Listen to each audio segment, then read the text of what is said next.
નમસ્કાર, તમે જોઈ રહ્યા છો પબ્લિક સમાચાર અને હું છું વિજય યાદવ। ગઈકાલે સોમવારે ધરમપુર તાલુકા તલાટી સંઘ અને સરપંચ સંઘ એકત્ર થઈને તાલુકા વિકાસ અધિકારી મકવાણા સામે ગંભીર આક્ષેપો કર્યા છે।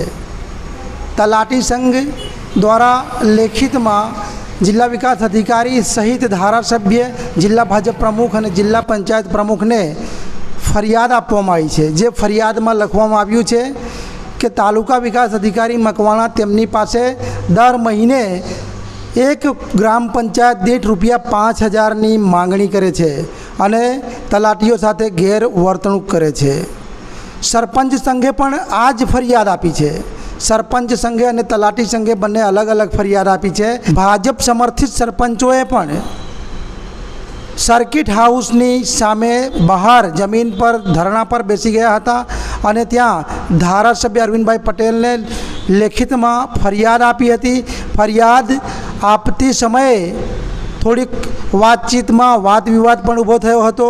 ત્યારે હવે આ સમગ્ર મામલો વલસાડ જિલ્લાના વહીવટી તંત્ર સામે સણસણતો પ્રશ્ન સમાન બન્યો છે અને એક તરફ સરકાર નીતિ નિયમ અને ભ્રષ્ટાચાર મુક્ત ભારતની વાત કરે છે, ત્યારે એવા સમયમાં જો તલાટીઓ અને સરપંચો ભ્રષ્ટાચારનો ઉજાગર કરતા હોય ત્યારે સરકારે પણ આ બાબતને વિચારવું રહ્યું।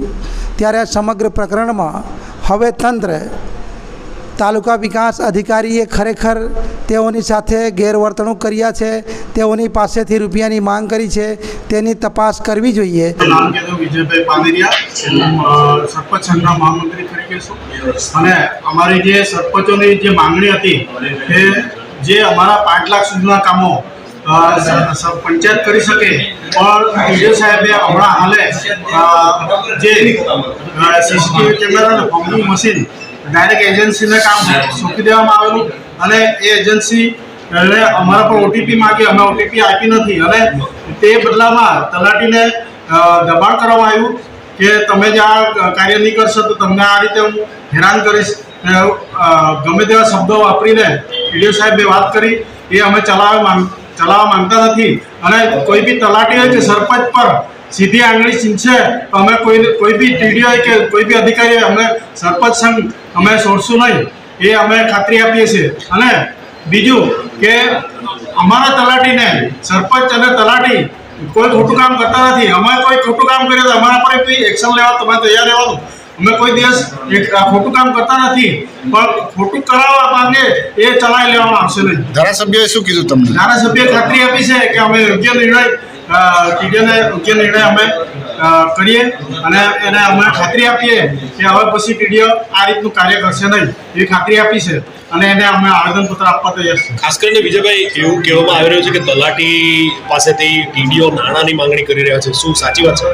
તલાટી પાસે સાચી વાત છે, ઘણા તલાટી પરથી એને માંગણી કરી છે એટલે એ લોકોએ એમ કીધું છે કે તલાટી પરથી પૈસા લેવાના પણ સરપંચને જાણ નથી કરવાના, એ રીતે બી વાત કરી છે। પણ કેટલા પૈસા લેવાના એવી કઈ વાત કરી? એ પૈસાની હવે કેટલી વાત કરી તો ખબર નથી, પણ જે બી પૈસા અમે માંગીએ એ તમારે સરપંચને કહેવાનું નથી, પણ જે તે એના પેલા પર તમારી સરપંચને બેવની સાઈન આવે, અમને તો ખબર પડવાની જ છે। અમે તલાટીને વોર્નિંગ આપી છે, અમારા સિવાય બી કોઈ બી કાર્ય કર્યો તો જવાબદારી તમારી રહેશે। એટલે કોઈ બી તલાટીને હમણાં કીધું છે કે તમારે કોઈ બી ચેક ફેક લખવાનો હોય ને હમણાં જાણ બહાર કરતા નહીં। અને સરપંચોની જે રજૂઆત હતી, શું રજૂઆત કરી અને શું નિરાકરણ આવ્યું?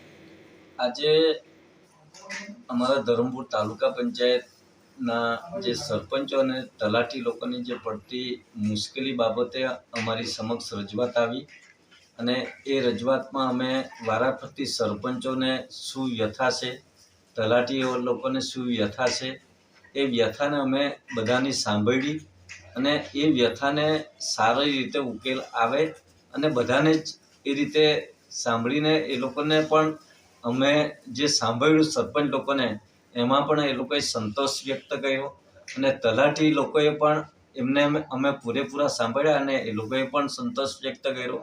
આ બંને લોકોની જે રજૂઆત હતી એ ખાસ કરીને એના વહીવટ બાબતની હતી અને એમાં જ્યાં પણ ક્ષતિ રહેલી છે એ ક્ષતિને સુધારો કરવા માટે અમે લાગતા વળગતા અધિકારીઓ, કલેક્ટર, ડીડીઓ, ટીડીઓ કે પછી સર્કલ ઓફિસર હોય એને સાથે મધ્યસ્થ રહીને ઉકેલ લાવવા માટે ખાતરી પણ આપી છે અને આવનારા દિવસોમાં આ તાલુકાનો વિકાસ ખૂબ સારો રીતે થાય અને કામો પણ ગુણવત્તાસભરના થાય અને કોઈ ભ્રષ્ટાચાર કોઈ થાય નહીં એ તરફથીનું અમે ચોક્કસ ધ્યાન રાખીશું અને લોકોને સુખાકારી માટે અમે હંમેશા પ્રયત્ન રહેવાના છે અને રહીશું.